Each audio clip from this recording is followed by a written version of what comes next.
All right, we're live on Twitch and YouTube. Let's wait one more second so we can get a damn viewer in the. Nobody. I can't. That's a good thing about the numbers because I would lose my shit. Oh, we're doing this for nobody. Oh, Again, you don't see the live stream numbers? no, I don't. Yeah, just like you don't see the awful fucking.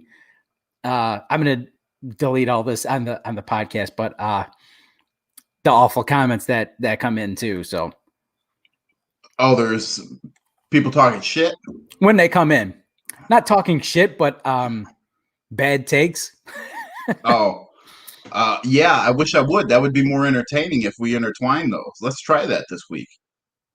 Yeah, I wonder. Yeah, sometimes I don't think I got them last time, but yeah, I don't know. We're gonna what are some of the bad? I think slavery was a good thing. there was one like, oh, you guys are just pandering to black people. I'm like, yeah. Well, I haven't seen a dime of that money yet. Like Forrest Gump, like, oh my god, so good. Yeah, nobody's gotten reparations yet, pal. I don't know. Maybe I could ask Jack White if he will oblige us. That's why we're not getting any visitors. He sees your fucking picture up and yep, copyright infringement. Didn't give permission to use image. I have tired of your presence. All right, here we go. Dismissed.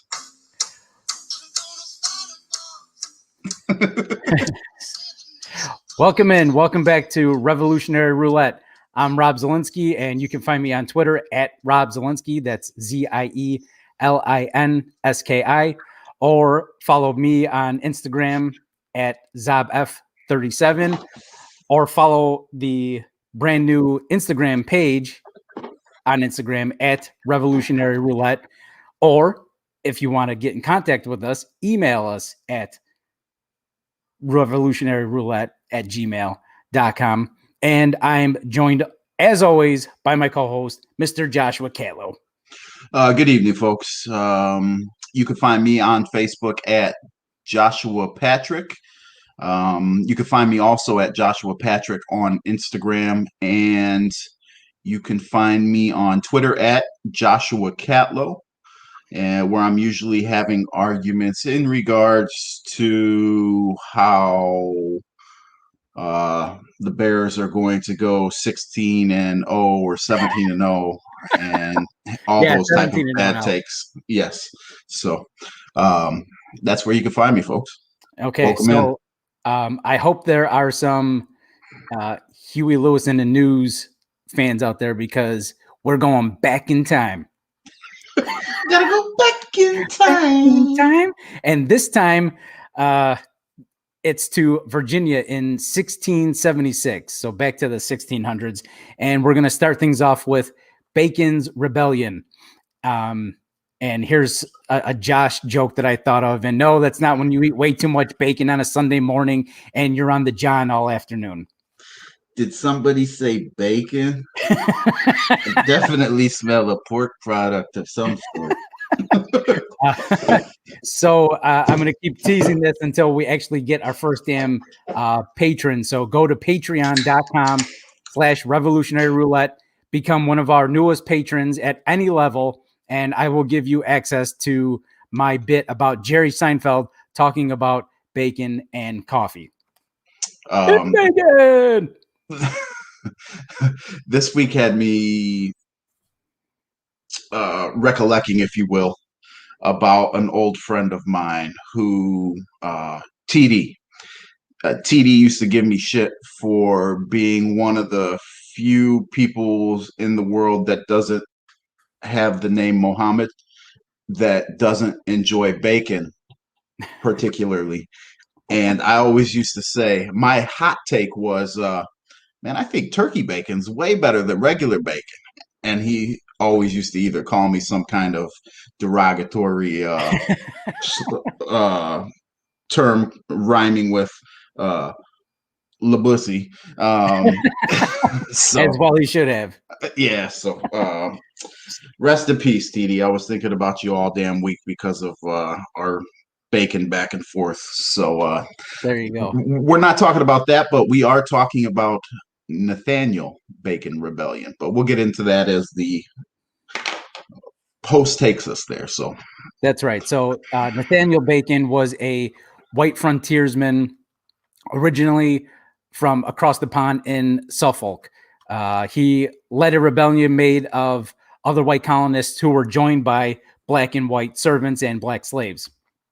So Bacon led this multiracial rebellion against colonial governor William Berkeley.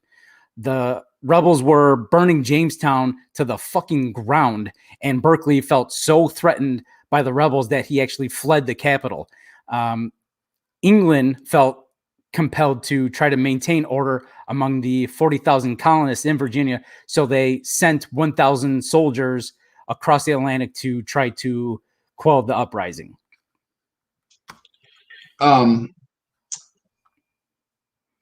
Throughout our discussion for the first 3 or 4 weeks of the show, you've probably wondered, and we've delved into a little bit as well, why haven't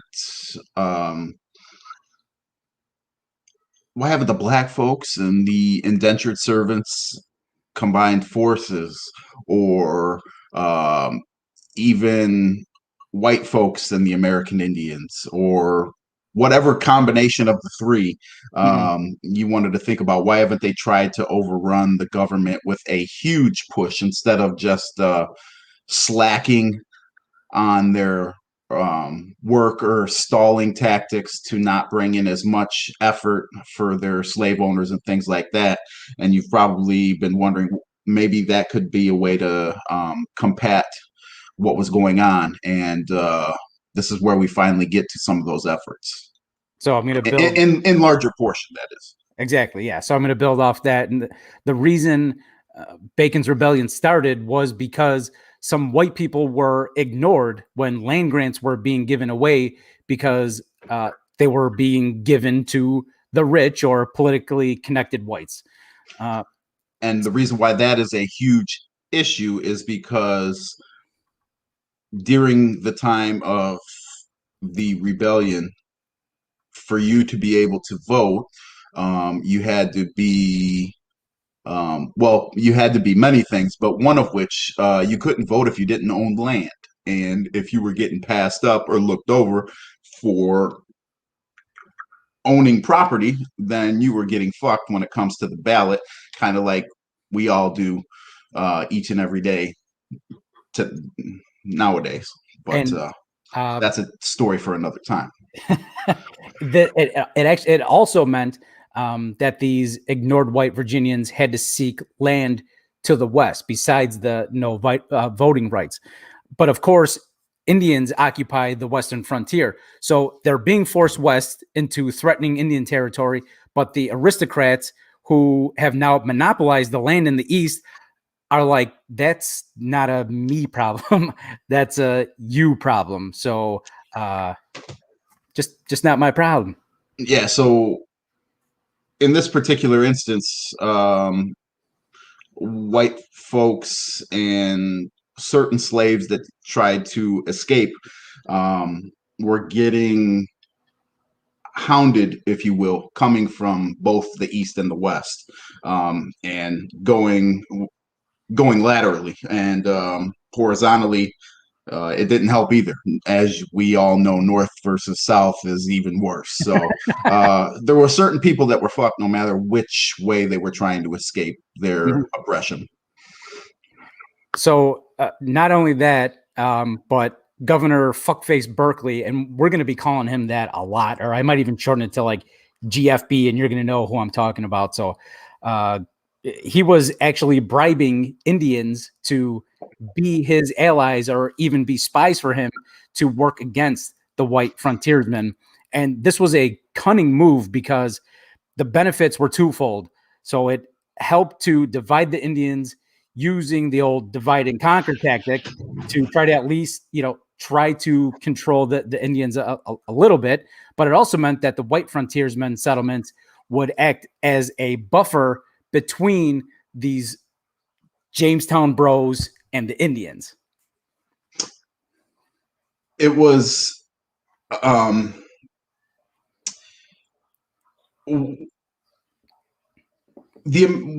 they first GFB reached out to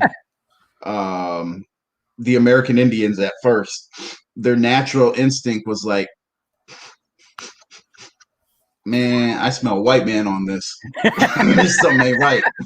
Something ain't right. So most of them didn't believe it, but there were a large enough group that did fall into line and think that this could be beneficial for us, our tribe, our people.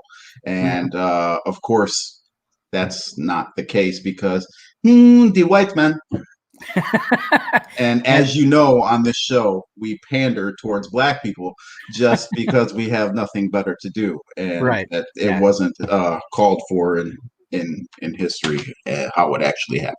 Yeah, you're of course referring to some of the comments we've been getting. So we digress. Of course, there was violence on the frontier before Bacon's Rebellion, but it was the violence between white frontiersmen and the Doeg Indians. The colonizers owed a debt to the Indians and weren't paying up. So the Doegs took some hogs to try to square things up. And the whites were like, nah, fuck that. And went and got their hogs back, but murdered 2 Indians in the process. Then the Doegs were like, nah, double fuck that. And they sent a war party to kill a specific herdsman as payback. And the whites were like, you know what? Triple fuck that. And they had a fucking white militia company go out there and killed 24 Indians.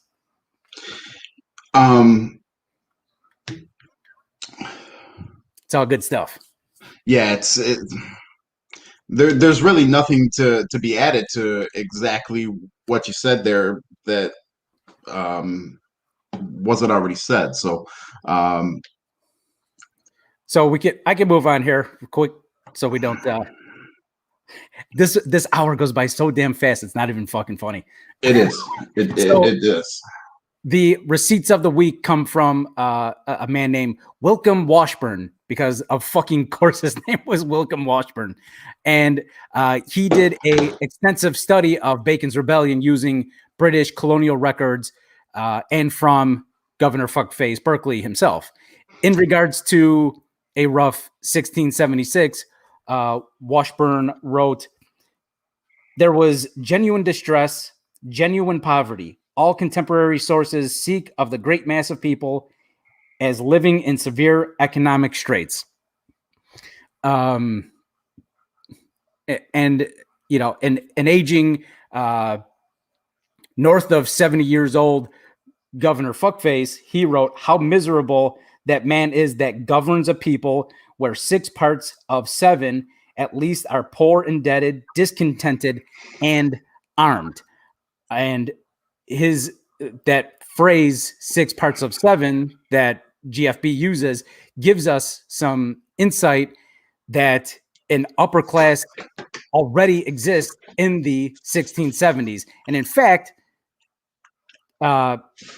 Nathaniel Bacon came from this upper class himself, as he owned a good chunk of land and probably didn't care all that much about poverty-stricken people, but cared more about killing Indians. Yeah, as we learned in prior weeks, notes that are written over to the British people are always taken out of context, as with Columbus and some of his financiers. When he was writing letters of grandeur about the abundance of gold, this is kind of along those similar lines where everything's well and good when in fact it's not quite there. So that's right. And we'll touch a little bit more on that, about how this was like a sort of you know, the Americas were thought of as a sort of utopia back in Europe, but we're gonna hear from a special guest about that. There was in regards to the 6 of 7 theory. There's so many different times throughout the course of this book that I'm going to repeat myself, and the same with Rob, but that's just how history laid down. And in this particular case, it has the same thing to do with the 1% of today, who has an abundance of the wealth, or excuse me, the abundance of wealth, where the bottom 99% are just trying to survive. But in this particular case,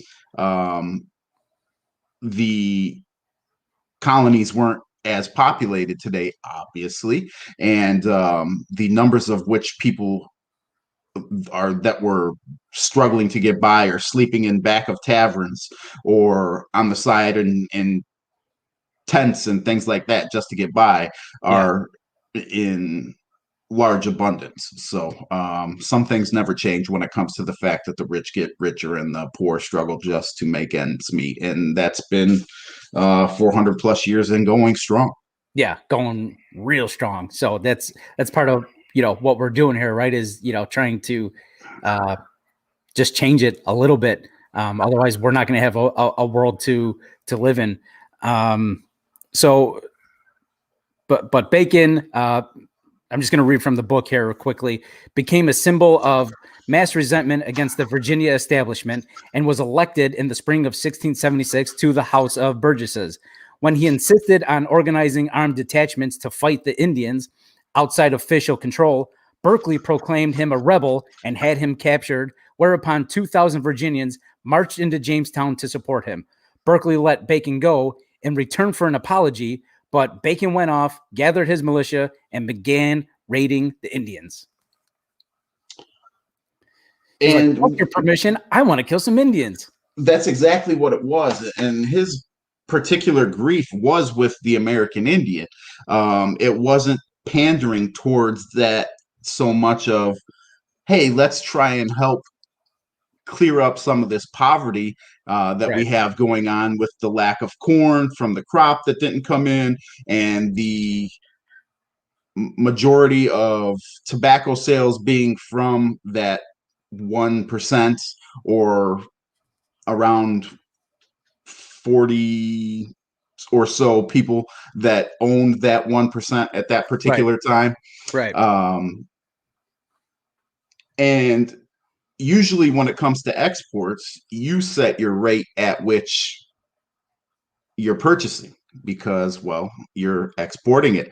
Obviously, it has to be agreeable because there takes two to tango when it comes to making sales. But because there was only a few people I think it was a single party purchasing the tobacco coming from this region, that they were the one dictating the terms. It was the price of tobacco is A, and that's all you're getting. So they weren't making much for what they were doing. And if your crop doesn't come in, plus they're dictating the amount of money in which you get for your exports, damn near everybody's going to be struggling at that point. Right. So you kind of touched on this. Bacon isn't even a good person himself. He seems like he's just this spoiled brat throwing a hissy fit and is like, fine. That hates American Indians. Yeah, fine. It's just like me and my other Indian bloodthirsty friends will go kill him ourselves then, which he did. And his militia attacked and killed 8 of the friendly Pamunkey Indians, took others as prisoners, and just stole their shit. So like he's also a piece of shit too. It's you said it, pretty eloquently, where it's like, yeah, he really wasn't trying to be a good guy and help uplift people in poverty. He just wanted to kill Indians, probably because they were encroaching on his land or were just too close to his land, and he felt threatened. Yeah, it's just one of them things where he, like, nowadays, once again, the correlations are endless. Mhm. Didn't have the people's best interest at heart. So bacon sucks. The guy, not the I delicious told you. food. And Governor Fuckface sucks. And it's actually known, thanks to previously mentioned historian Washburn, that the rank and file soldiers of both armies deserted en masse. So then Bacon goes and he gets sick and dies at the age of 29. And of course, the Berkeley Bros are ecstatic and talk mad shit about him and like figuratively dance on his grave. The Berkeley brothers did that about a lot of people, especially the indentured servants as well. When it came across that many of which were committing suicide to get out of their obligations Yeah. to the plantation and their um, owners and masters, they were offing themselves just to get out of that. So, and they made jokes on their behalf as well, as long as, excuse me, right along with how they made fun of Nathaniel Bacon. And I'm sure, God, I don't want to say it, but I'm going to say it. I'm sure you have the quote with you about what the priest said about Nathaniel Bacon's death, do you? I have it right here. Bacon is dead. I am sorry at my heart. That lice and flux should take the hangman's part.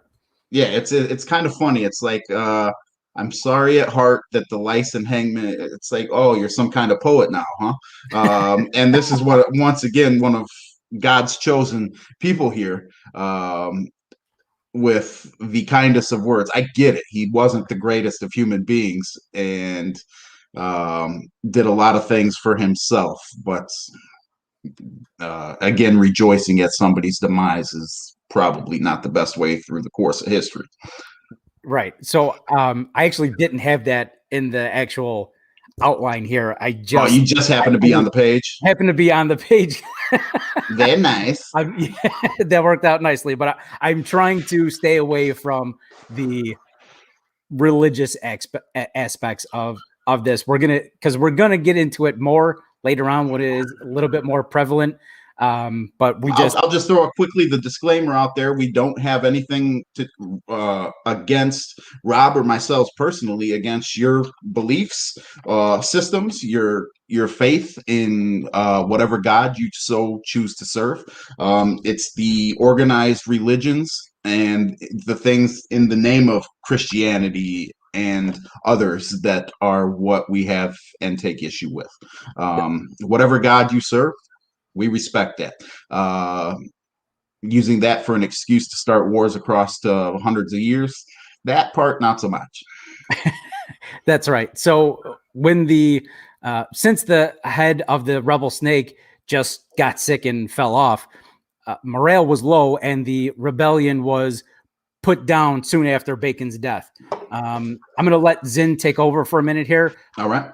but just know that when he says garrison, a garrison is the collective term for anybody or any body of troops stationed in a particular location, originally to guard it. A ship armed with 30 guns cruising the York River became the base for securing order, and its captain, Thomas Grantham, used force and deception to disarm the last rebel forces. Coming upon the chief garrison of the rebellion, he found 400 armed Englishmen and Negroes, a mixture of free men, servants, and slaves. He promised to pardon everyone, to give freedom to slaves and servants, whereupon they surrendered their arms and dispersed, except for 80 Negroes and 20 English who insisted on keeping their arms. Grantham promised to take them to a garrison down the river, but when they got into the boat, he trained his big guns on them, disarmed them, and eventually delivered the slaves and servants to their masters. The remaining garrisons were overcome one by one. 23 rebel leaders were hanged. Yeah. In the promises he produced in Yeah, come on, man. Just I'll bring you to your people. Once again, uh, were made with ill intent, and it met the demise of a score of people that otherwise wouldn't have. So it was just a complete and utter clusterfuck of oppression in Virginia. So the Indians are getting robbed and killed by the by the poor white frontiersmen. The poor whites were getting taxed and controlled by the Berkeley Bro, Jamestown elites, and the elites were actually being exploited by England because of what you mentioned earlier. The English merchants were the only ones buying the tobacco they were exporting, and even though the tobacco sales were really lucrative when they first got started back in 1617, by now in the 1670s, the Englishmen were like, yeah, fuck this. We're the only ones buying this shit. So they just started dictating the prices of the colonists' tobacco. And outside of the money being brought in, it also served as a reason for everybody to distrust everybody. Uh, Blacks and American Indians weren't in each other's palms, for lack of a better term. Blacks and whites didn't trust each other for obvious reasons. So once again, the triad of people in this experimentation going on right now, nobody trusted nobody, and for good reason. So we've talked about how 200 years of slavery as of last week, where we were dipping our toes into. It's no wonder why the huge rebellion didn't start until the 18th century. That's right. Nobody trusted anybody. Right. So while Bacon's rebellion had started in regards to Indian policy, the overwhelming support of the uprising was due to hopes of what is known as leveling, which seems to me it's like leveling the playing field, right? Or equalizing the wealth of the people. Leveling was the reason for innumerable incidents of poor whites clashing with the rich in all of the English colonies 100 to 150 years before the Revolutionary War. Yeah. So I'm sorry. Go ahead. In a sense, the term leveling was just to try and, as Rob alluded to, level the playing fields, but they were speaking monetarily and of food, crop, and income, and that obviously never took place. All right. So to segue a bit further into the leveling subject matter, we note that besides the black slaves who joined the rebellion, the white indentured servants were eager to get in on the leveling mix. They were poor whites coming to North America from a country in Britain who didn't even want them there. Because of the development of capitalism in Britain in the 1500s and 1600s, it created a class of severely poverty-stricken people. And because the British elites didn't want these quote unquote rogues and vagabonds loitering or panhandling or whatever the fuck, so they passed more laws. It was illegal to be fucking poor. So I'm going to read a quick quote. Such persons found begging could be stripped to the waist and whipped bloody, could be sent out of the city, sent to workhouses, or transported out of the country. Illegal to be poor. And it sure fucking feels like it is in today's America too. It reminds me of a friend of mine who always used to quote Robin Hood, not the Men in Tights one, but the actual Robin Hood. But where he just kept repeating over and over, no more beggars, no more beggars, no more beggars. And that's essentially what they're doing here. It's like, yes, get out of here. So because it was illegal to be fucking poor now, these poor people were lured or forced into being indentured servants in America. And as Zinn puts it, poor people wanting to go to America became commodities of profit for merchants, traders, ship captains, and eventually their masters in America. Yeah, it's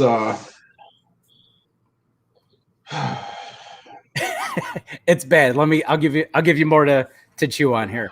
So again, they were basically forced into this servitude.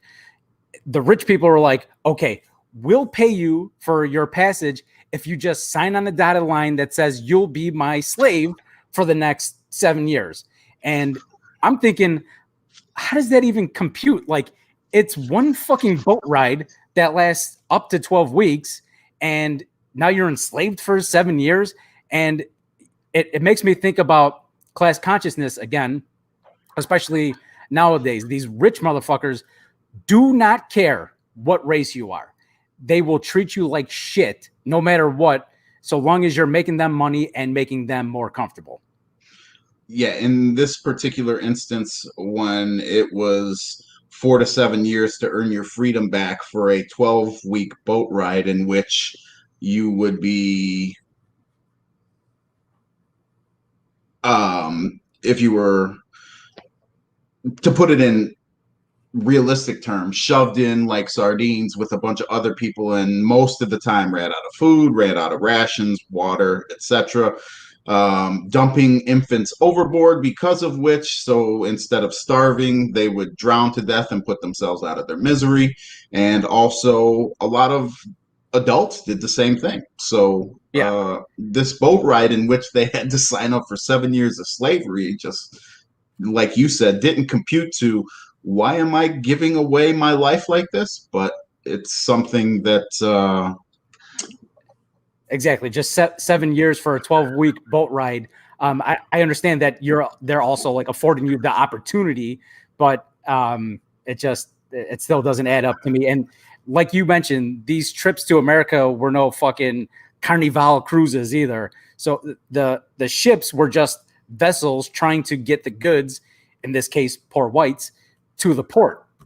They were, like you mentioned, packed with people, like uncomfortably packed with sick, impoverished people.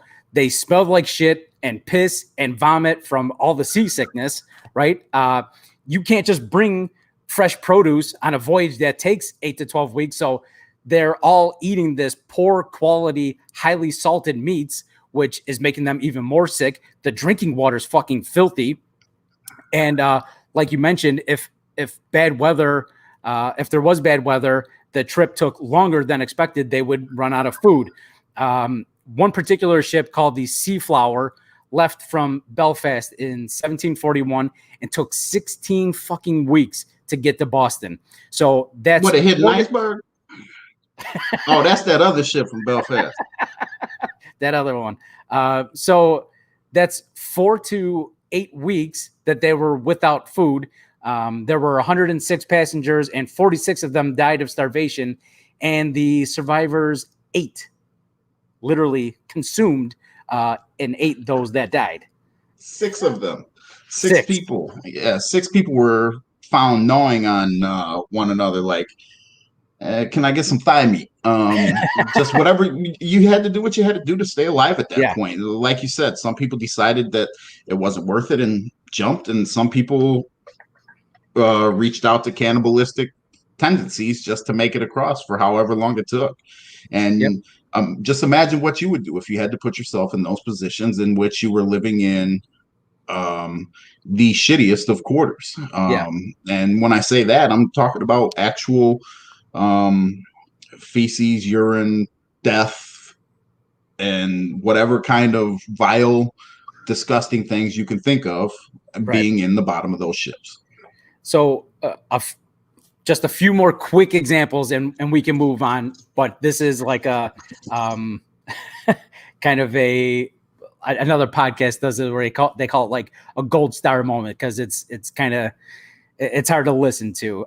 So if you kind of feel triggered by some of these things, maybe skip ahead a bit. But on another ship, 32 children died of disease and hunger and just thrown overboard, like you mentioned.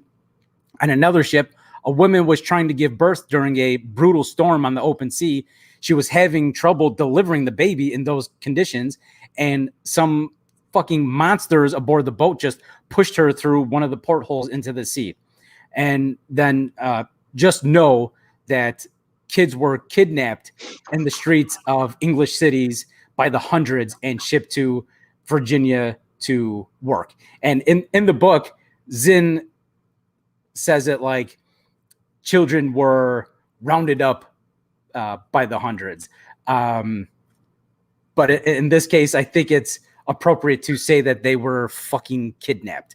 That's like, again, I hate to, bring it to more modern times or whatever, but it's like when you see a headline in New York Times or something, it's like, man, George Floyd allegedly dies from loss of breath. Oxygen. And it's like, no, motherfucker, he was murdered. Stop saying he was allegedly, air supply was low. He was fucking murdered. Yes. These kids were kidnapped. Unlike the other ship I was mentioning that did strike the iceberg, this wasn't a random gathering of women and children for the betterment to get them off and into safety. This was to have them meet their demise. They were so narrow-minded that having women procreate was looked upon as a bad thing, because they would in turn not be able to produce for them. Jesus Christ, I never thought I would speak as coming from this perspective, but they were so narrow-minded that they took people's pregnancy or women's pregnancy as a negative thing instead of as an opportunity to have even more people grow up to help serve. So they threw them over the sides of the boats whenever possible, and also made it illegal for American Indians and Black folk, American Indian and white folk to procreate together. So, just real quick, during the journey, the ship is full of pitiful signs of distress, smells, fumes, horrors, vomiting, various kinds of seasickness, fevers, dysentery, headache, headache, heat, consumption, boils, scurvy, cancer, and mouth rot, and other similar afflictions. So once again, that death boat was not something you wanted to take a trip on. Yeah.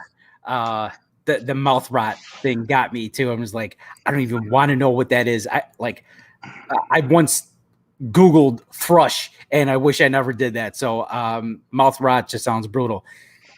So it turns out the poor white indentured servants were bought and sold like black slaves too. In fact, in an announcement in a March 28, 1771, in the Virginia Gazette read, "Just arrived at Leedstown, the ship Justitia, with about 100 healthy servants, men, women, and boys. The sale will commence on Tuesday, the 2nd of April. It's like come all. Get your whites." It's like they forgot 100 people, even though we started with 400 plus. Yeah, right. We kind of some got lost in the transport. Sorry about that, folks. Justitia. That's quite the proper name. It should have been Justitia, on a better life and better opportunity for you on the other side of this here ocean. Because done, now you're really fucked. Yeah. And so we touched on this before, where there was a sort of sense of utopia when America was being talked about, but immigrants were writing letters home. They told a bit of a different story. They were warning of the brutal conditions and that whoever's in Europe and is doing fine for themselves to stay the fuck there, because it's nothing but distress and misery here. Look, we get it. The sun doesn't come out over there, and people have mouth rot, and they just sit in taverns all day long. but it's way better than the Americans. Yeah. Take my word for it. This place is shitty. Yeah. Oh my God. Like Mouth Rot sounds like a pretty good punk band name. That is not a bad name, right? We are Mouth Rot.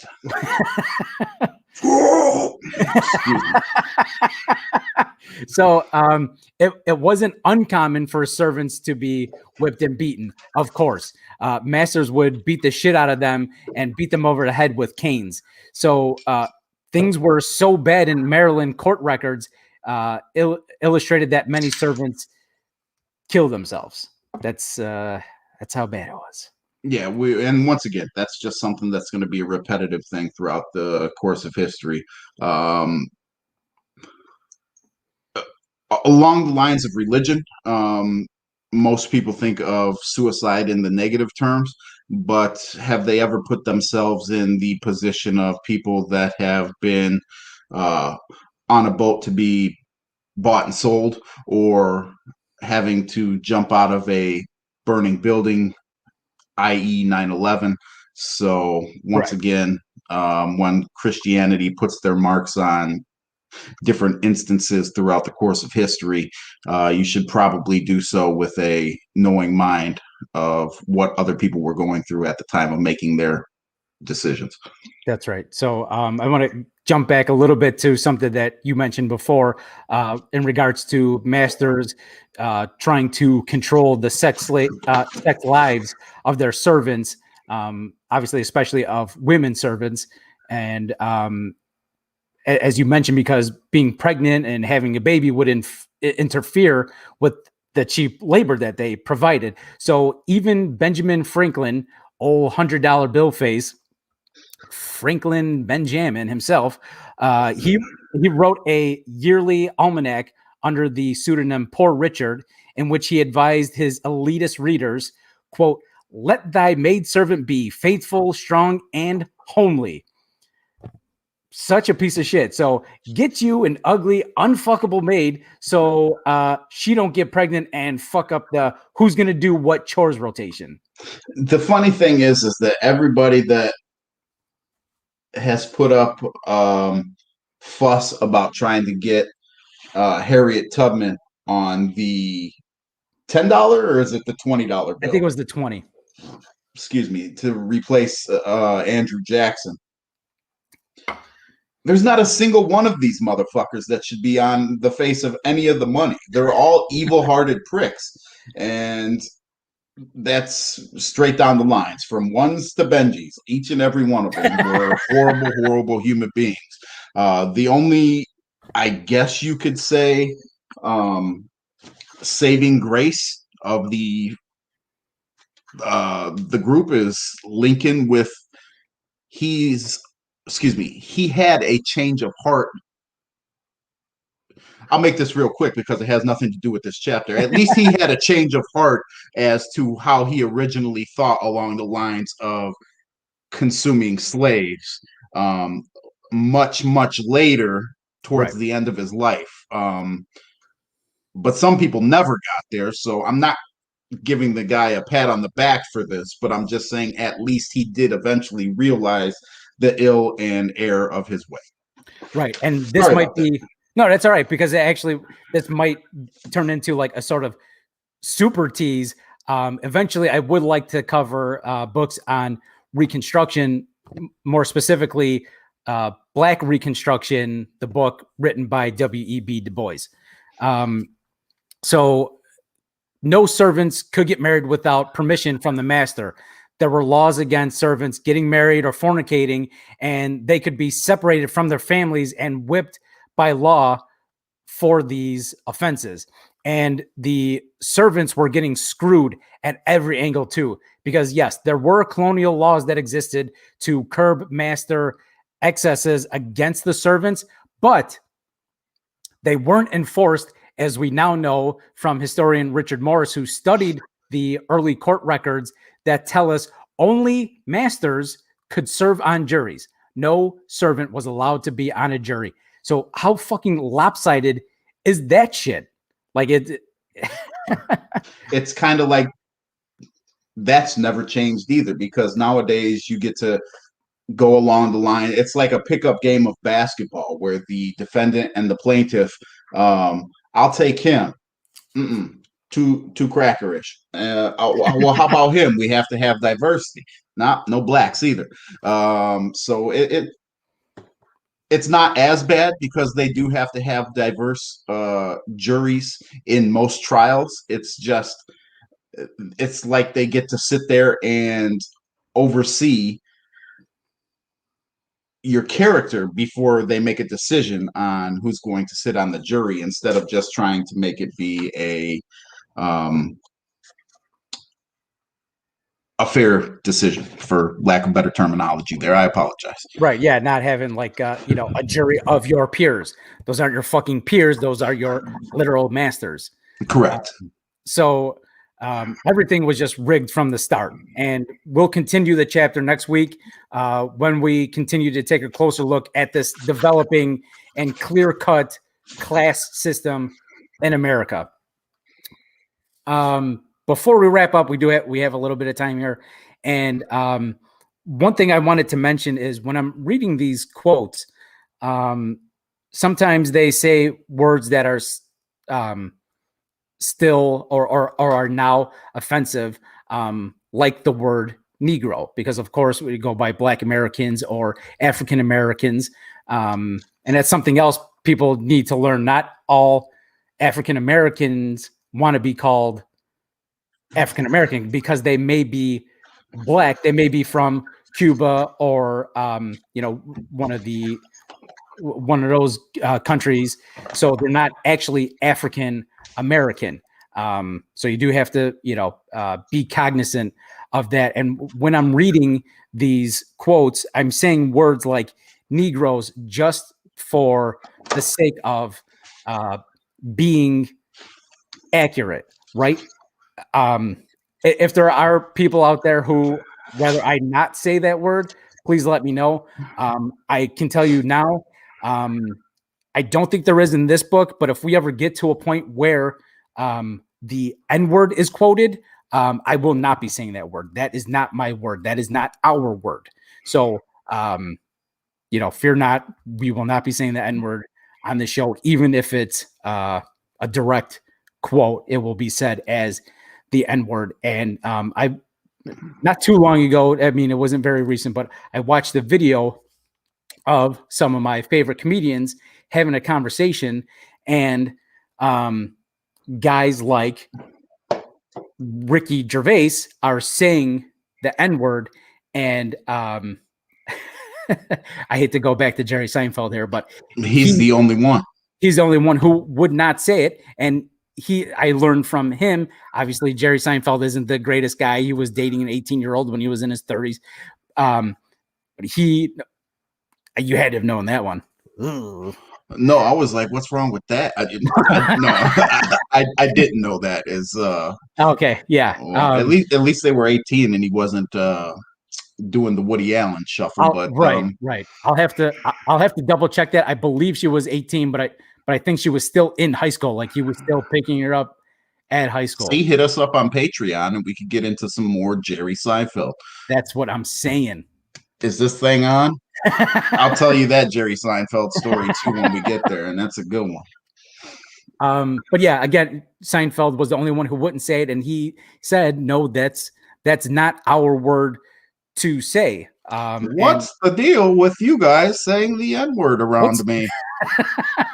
So yeah, just like it's offensive to just say Jews when talking about Jewish Americans. We should be saying Jewish Americans. We shouldn't be saying somebody is transgendered. That sounds like something bad happened to them. They're just a transgender person. So these are just things to be cognizant of in your everyday conversations. And you might sound like a little bit less of an asshole. I mean, Josh is going to sound like a jagoff anyway, but how I do it, Larry. But at least his, he'll be trying to be a little more sensitive to the things people, the terms people should be called properly, and to be, sensitive to their thoughts and feelings. Yeah, it's a person's identity as far as African American or white American, Native American, um, directly correlates to how, like you said, transgendered people or the LGBTQ community would also like to refer. I'm not saying that or suggesting that we need to start a different type of group of pronouns for having discussions about your background, but however, you should be of mindfulness of that when speaking of it. Just because people are Black doesn't mean that they are automatically African American. That's right. So yeah, closing the book for this week.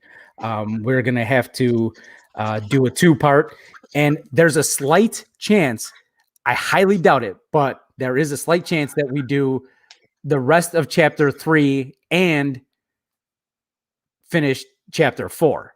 I'll be pushing for that, folks. Yeah, I know you will be. I got your back, Jack. So we'll see how things go. I'm kind of working like 2 or 3 different jobs right now, so time is of the essence. And that's about it. Do you have any closing thoughts before we wrap it up? I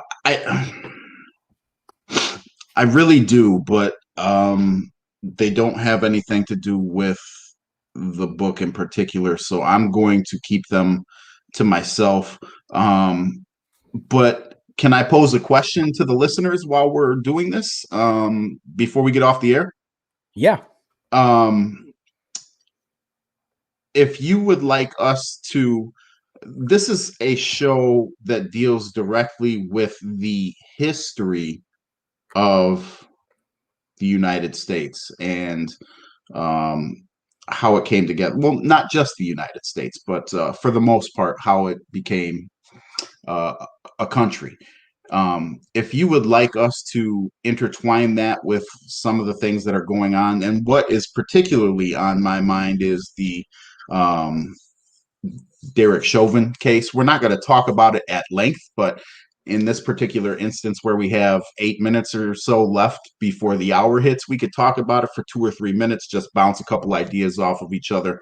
I know Rob has an extremely dense plate dealing with family, work, and everything, but if you want us to talk about how that certain things play into what's going on with today's actions for a very small amount of time, we could do that as well, because I had some thoughts about what's going on with the Derek Chauvin case, but we will leave that up to the listeners if they want to so hear it.